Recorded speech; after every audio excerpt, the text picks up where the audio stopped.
বন্ধুরা, তুহিন দাদাস ফ্যামিলিতে সবাইকে স্বাগত জানাচ্ছি। সবাই কেমন আছো? আশা করি সবাই ভালোই আছো।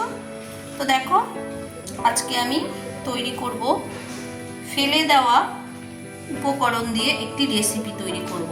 তো এটি তৈরি করার জন্য এখানে আমি নিয়ে নিয়েছি পটলের খোসা, এখানে নিয়েছি কাঁচা লঙ্কা, নিয়েছি কালো জিরে, নিয়েছি রসুন।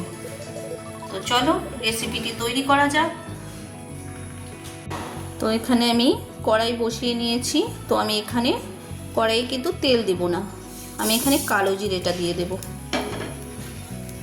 তো কালো জিরেটা দিয়ে আমি এটা একটু ভেজে নেব।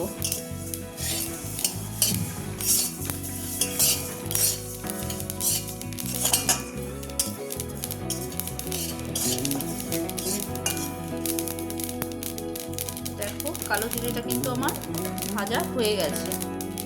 আমি এখন এটা নামিয়ে নেব।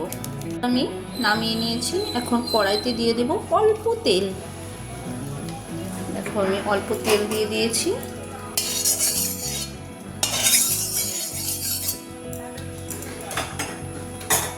আমি এখন দিয়ে দেব আর কাঁচা লঙ্কা, এটা একটু ভেজে নেব।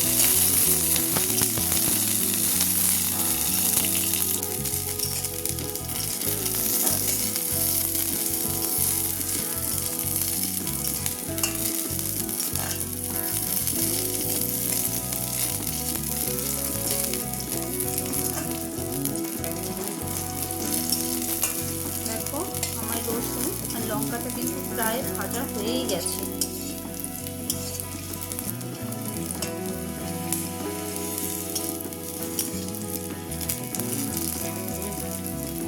তো রসুন আর লঙ্কাটা আমার ভাজা হয়ে গেছে। এখন এটা আমি নামিয়ে নেব। রসুন লঙ্কাটা নামিয়ে নেওয়ার পর আমি কিন্তু আর তেল দেব না। এখানে আমি এখন দিয়ে দেব পটলের খোসাগুলো আমি একটু ভেজে নেব। তো এখানে আমি একটু নুন দিয়ে দেব। নুন দিয়ে পটলের খোসাগুলো আমি ভালো করে একটু ভেজে নেব। চলো, পটলের খোসাটা ভাজতে ভাজতে তোমাদের সঙ্গে একটা মজার গল্প বলি আমি। গল্পটা হচ্ছে, কাল আমার ভাই এসেছিল, পুজোর জন্য কেনাকাটা করেছে, সেগুলোই দিতে এসেছিল আমাদের।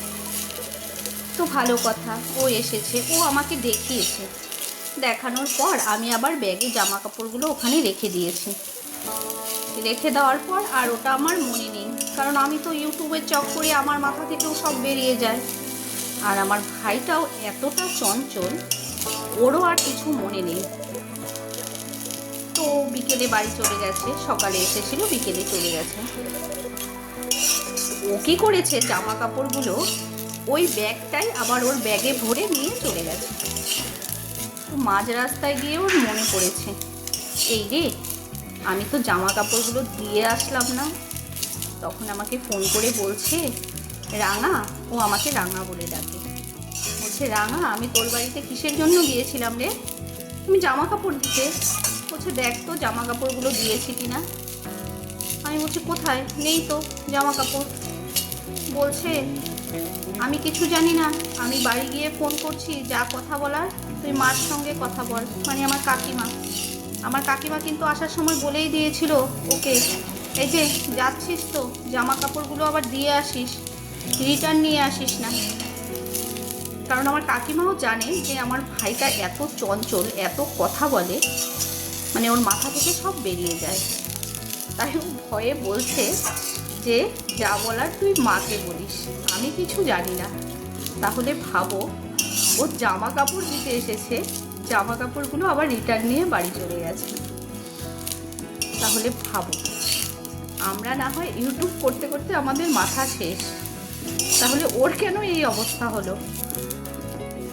কাল থেকে আমি হেসেই যাচ্ছি, এই কথা মনে পড়লেই আমার হাসি পাচ্ছে। তো আমার হাজব্যান্ড, মানে ওর জামাইবাবু, আবার সকালে উঠে বলছে, দাঁড়াও, আমি কাকাকে ফোন করছি। আমি বলছি, কালকে তো রাহুল এলো, আমার ভাইয়ের নাম হচ্ছে রাহুল। রাহুল এলো, আমার জামা কোথায়?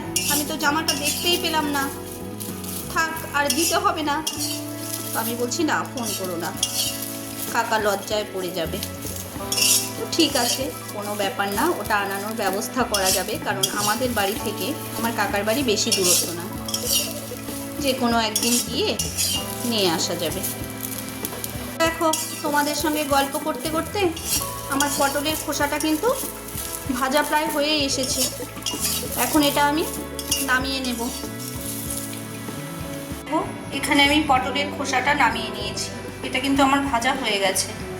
এখানে কালো জিরেটাও ভাজা হয়ে গেছে, রসুন লঙ্কাটাও ভাজা হয়ে গেছে। আমি এই উপকরণগুলো সব একসঙ্গে বেটে নেব। তো এটা শিলনোড়ায় বাটলে ভালো হতো, কিন্তু আমরা তো অলস, এটা করা যাবে না, তাই এটাতে আমি মিক্সিতে পেস্ট করে নেব। চলো, সব উপকরণগুলো একসঙ্গে দিয়ে আমি একটু মিক্সিতে পেস্ট করে নেব এটা। তো দেখো, আমার রেসিপিটি রেডি হয়ে গেছে। তো এখানে আমি দিয়ে দেব সামান্য নুন। আমার মনে হচ্ছে নুনটা একটু কম হবে। আর দিয়ে দেব সর্ষের তেল। সর্ষের তেল দিলে এটার ফ্লেভারটা যা আসবে না, এটা কিন্তু গরম ভাতের সঙ্গে খেতে দারুণ লাগে। তোমরাও ট্রাই করে দেখতে পারো। তো আমার ভিডিওটি তোমাদের কেমন লাগলো অবশ্যই সবাই কমেন্টে জানিও। আর নতুন বন্ধুদের বলছি, প্লিজ আমার চ্যানেলটি সাবস্ক্রাইব করে আমার পাশে থেকো। তো আজকের মতো টাটা, সবাই ভালো থেকো, সুস্থ থেকো।